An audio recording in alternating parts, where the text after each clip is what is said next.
Good evening, everybody. My name is Alfred Hanser, co-CEO of Geo Wellness. Company has been around now for 15 plus years. We're super proud of that because, as you guys know, it's not easy to grow a business from scratch. We are a self-financed business from day one. We've never taken any bank loans or anything like that. So it was a Herculean effort to make sure that we get this baby that we call Geo off the ground, make sure it grows up, and grown up it did in a big way. We've expanded into multiple countries since inception. We've generated well over $100 million in sales during that time, and we've paid out well over $50 million in commissions over those years. And so it's been a super exciting journey. It would not have been possible without people's support. Of course, our lifeblood of this business are great independent consultants, affiliates, distributors that are out there sharing the GM message on a daily basis. And I'm going to share tonight with you what it is that they are focusing on and what they're sharing. So with that, our motto, our mantra is your wellness made better. So wherever you are on your wellness journey, we'll take you from that spot to the next level.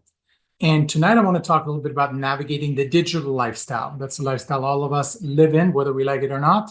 And I'm going to give you an insight as to how GS patent and proprietary solutions help your body thrive in that wireless world. And there's going to be lots of different aspects, perspectives, and angles to this. So as I mentioned earlier, buckle up. It's going to be a lot of information, but hopefully you enjoy it.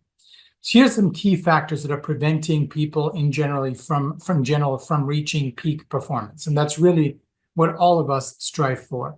I have some athletic background in addition to my business background. I can tell you, in athletics, that's all we were striving for was peak performance. You know, who's the best on one particular day, whether it's a game, a match, a race, whatever it may be, the competition you're involved in. But even just in regular life, what is the peak performance you can reach as an individual, whether you're an athlete or not? Well, there's a couple of components, and they're important. Subpar hydration is one of them. Nutritional deficiencies, free radical damage or premature aging, poor energy or poor biofield care. Yeah, we're going to talk about that tonight as well. Lack of quality sleep and recovery, life stressors, and the inability to tap into your personal potential. All of those things contribute to people not reaching peak performance. Now, in order to understand what it takes to get to peak performance and how GIA can help you along that path, we got to talk a little bit about the science of stress. And there's four kind of main components here that I'm going to talk about in this particular slide. Physiological stressors, absolute stressors, psychological stressors, and relative stressors. And they're all different. Physiological stressor, for example, is one that puts strain on your body. I mentioned temperature a minute ago in the intro. Well, if you're in 115 degrees in the middle of the desert, that's a physiological stressor. An absolute stressor would be what everybody exposed to would interpret as being stressful. So we recently had an earthquake here in California. It was pretty scary, pretty high on the Richter scale. You know, things were shaking and things were falling off the shelves and all that stuff. Well, that's an absolute stressor. I mean, unless you go through them every single day, granted, there's a bunch of them in California, but it's still a new experience and it's stressful every time it happens. Psychological stressors, events, situations, anything that we interpret as negative or threatening. So let's say you want to go out for date night, you can't find a babysitter. Well, that's a psychological stressor for that moment, for that hour, for that minute, whatever it may be. And a relative stressor causes different reaction to different people. So some people are really good at processing, let's say, time pressure at work or traffic or paying taxes, but other people, major stress response when it comes to those things. So that's kind of where the stress falls into those four quadrants. But the fastest growing stressor right now on the planet is ambient radiation. That's where we live, work, and play. You know, smart homes, electric cars, hybrid vehicles, places of entertainment, for example. I had the chance to go to the Sphere in Las Vegas. My wife took me for my birthday last year to watch one of my favorite bands, U2, perform at the Sphere. And, you know, while the concert was phenomenal, I also recognized that I wouldn't walk into that space without being surrounded by GIA products if you paid me for it. I mean, I had my pendant on, I had my cell guard, my universal guards, my harmonizer. I mean, I went in there equipped to the hilt, making sure that I will be able to counteract or my biofield will be able to withstand that assault of the electromagnetic radiation in that place. So even places of entertainment that you would not consider being potentially toxic, they are hugely so. Now, let's talk a little bit about kind of the good news, the road to peak performance with GIA and how we approach those toxins, those stressors, and how we help you along the way of peak performance. Well, 4 key pillars. We do it through hydration, nourishment, energy, and empowered aging. Those are the 4 categories. Let's start with energy and give you a little insight. So electromagnetic radiation, cell phones, cordless phones, wireless routers, entertainment spaces like I mentioned, your place of work, your car, etc.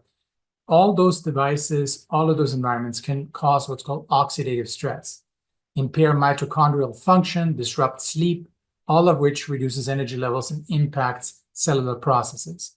So that's not me saying that, that's published research and science confirming that. When we look at 5G, which is the current technology level that we're on, right? We used to be 1G, 2G, 3G, 4G, now 5G, 6G is going to come, no doubt, 7, etc. You get the point.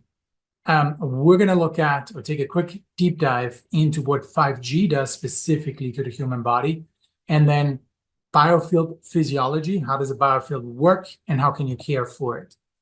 As I mentioned, we live, work, and play in an unhealthy fog of wireless radiation. Why is that important? Because there's a mechanism of harm that happens when you're exposed to electromagnetic radiation.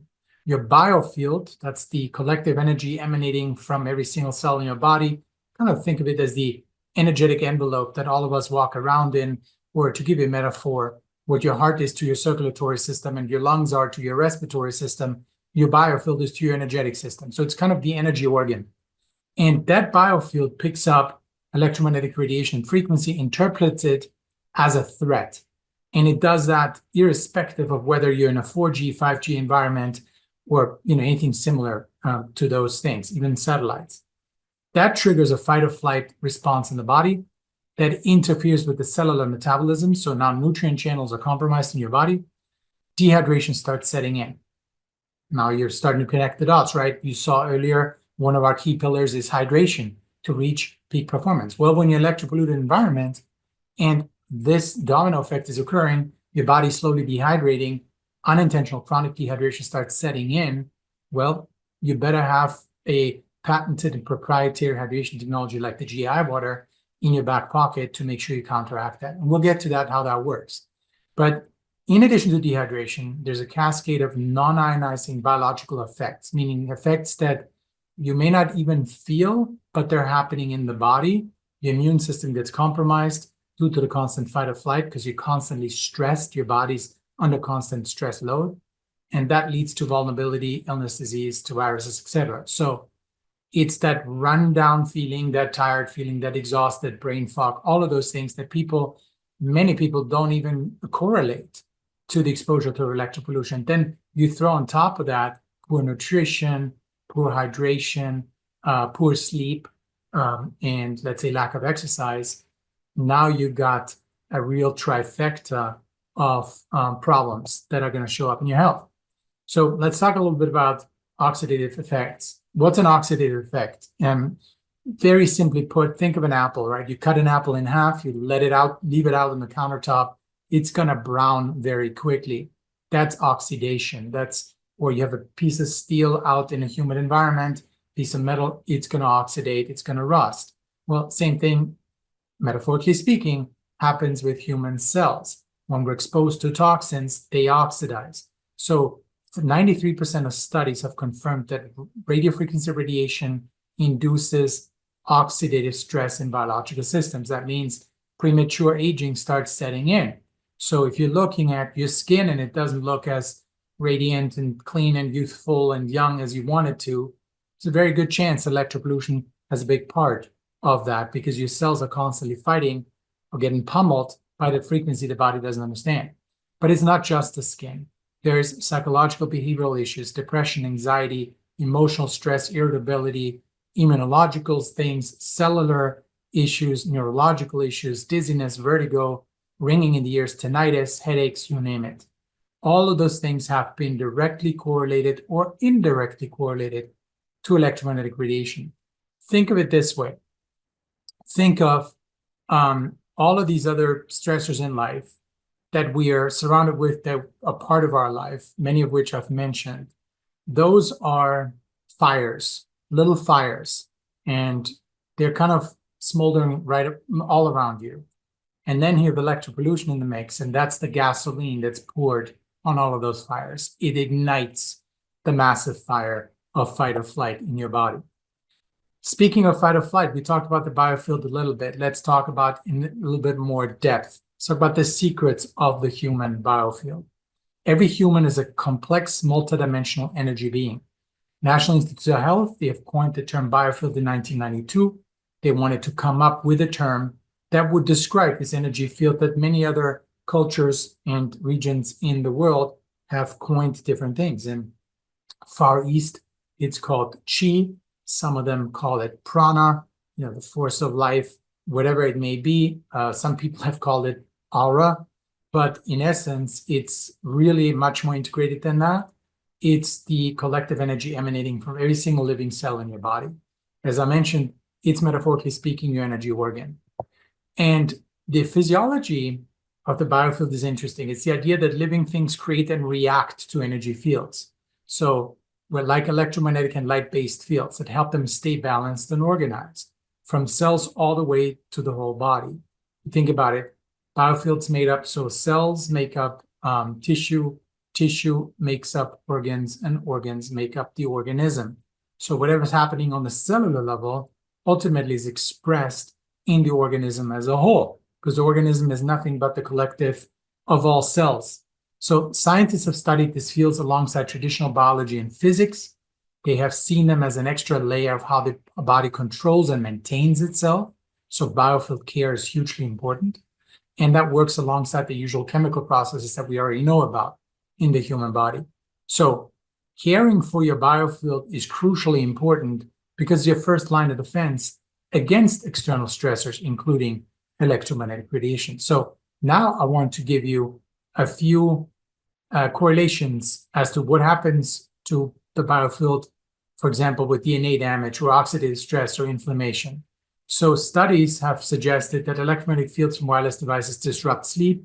They cause physiological stress and accelerate aging, including DNA damage.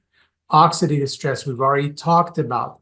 Inflammation, chronic exposure to wireless radiation promotes inflammation.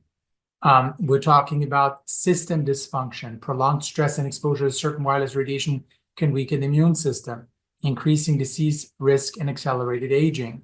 Neurological issues, brain activity impairing neurological health, cognitive impairment, prolonged exposure to radio frequencies associated with cognitive impairments, memory and attention deficits, which worsen with age, cardiovascular issues. Well, stress, aging, and wireless radiation together, they impact your heart health.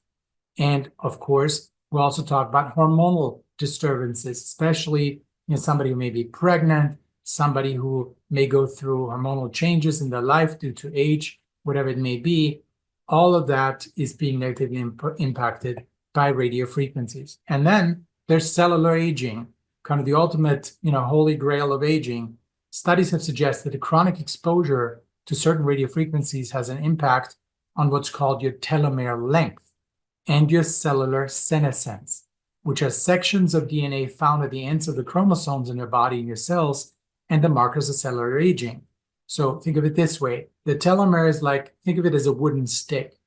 And every day that goes by, and every day that you're stressed, and every day that you're chronologically aging, a little piece of that wooden stick gets snipped off.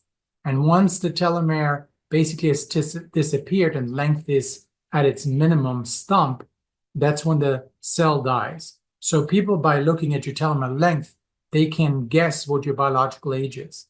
And so radio frequency has shown to have a speeding up type of impact on the chopping down of your telomeres. And that's a crucial finding, and it's one that's really, really concerning. So now let's look at hopefully some of the better news, right? What can you do about these things? How does GIA attack these particular stressors, topics, and influences?